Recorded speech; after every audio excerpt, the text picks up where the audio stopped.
শাপলা ফুলের পোকা ভেজা শালিকের ডানা,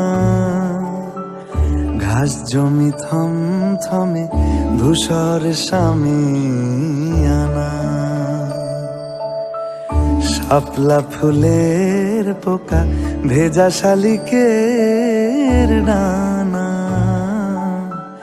ঘাস জমি থমথমে ধূসর শামিয়ানা। পাশ দিয়ে পথ গেছে দূরের থেকে দূরে, পাশ দিয়ে পথ গেছে দূরের থেকে দূরে। অপুর পায়ের ছাপ ডুবছে বাঁশির সুরে।